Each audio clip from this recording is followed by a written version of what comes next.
Welcome to Saylor Financial Fundamentals. I'm managing my monthly ongoing trade campaign on SCHD, currently trading just over $84 a share with a dividend payment coming up soon.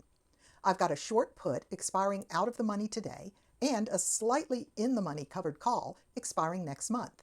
I need to choose a new strike price for my next cash secured put and decide if I should add a few shares to this position. Two trades on SCHD were on Friday, August 16th, where I rolled a covered call out to October 18th and sold a new cash secured put that expires today, September 20th.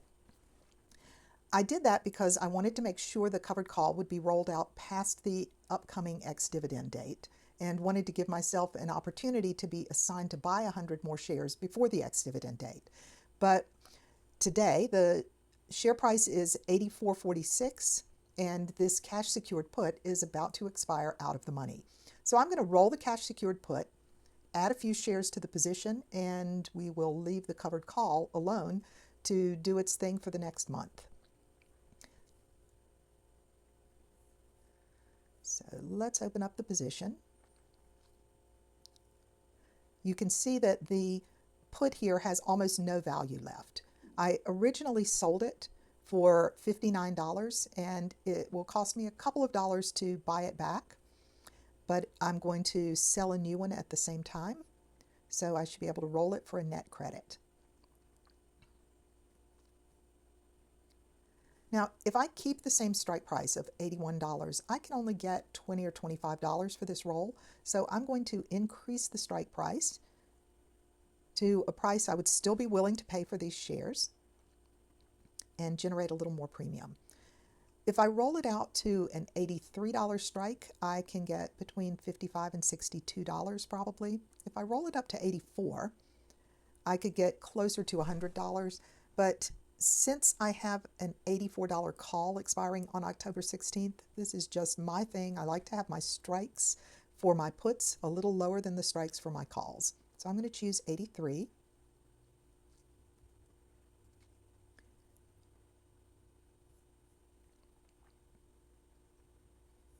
And since it didn't execute, I'm going to edit it and lower my ask to 60.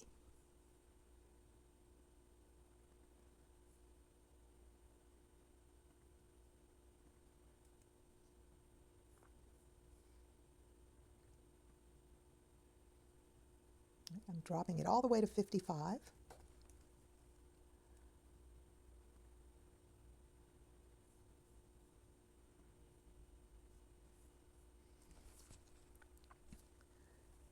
So none of those are executing, and I will say this is a paper trading account, and sometimes these rolls are a little hard to get to execute. So I have a couple of choices. I can leave it to expire and sell a new one on Monday the 23rd, or I can leave it to expire and go ahead and sell a new one today. And since I have the cash in the account to cover another put, I'm going to go ahead and do that. But if I didn't have that cash available, I would just leave this alone and wait and sell it on Monday after this one expires. But I really want to show you this today, so I'm going to go ahead and just sell the next one. October 18th, $83 put without rolling. And let's see if we can get $63 here.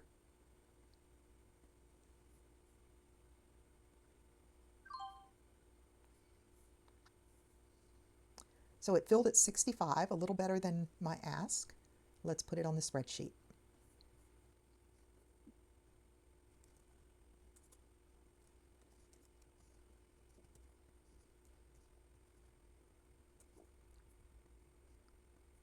And there it is.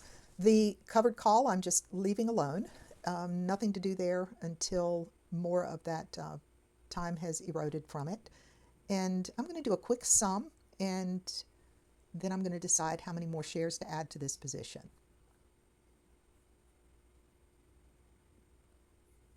I opened the position on July 23rd by buying 150 shares, and then all of these are options premium.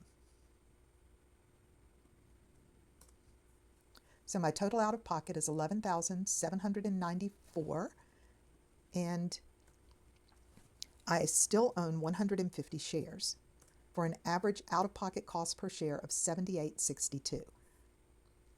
I know that there's an ex-dividend date coming up before the end of the month, and the last dividend payment was $82 per share. So I'm looking forward to about $120 coming in to reinvest in another share and partial share of SCHD. And if I'm going to buy some more shares to hold in this account, this would be a good time to do it so that I can take advantage of the ex-dividend date coming up. So I'm going to buy 10 shares.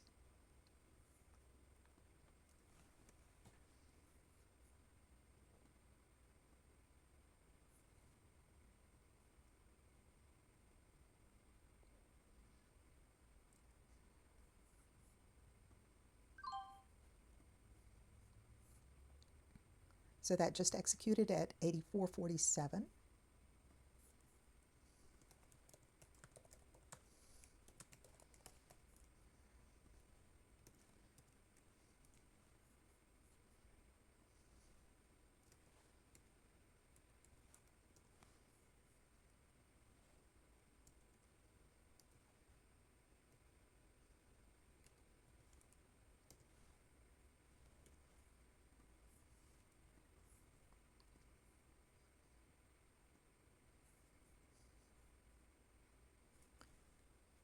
And my new sum, I bought 160 shares now, which is the cost of which has been offset by some options premium, and I now own 160 shares.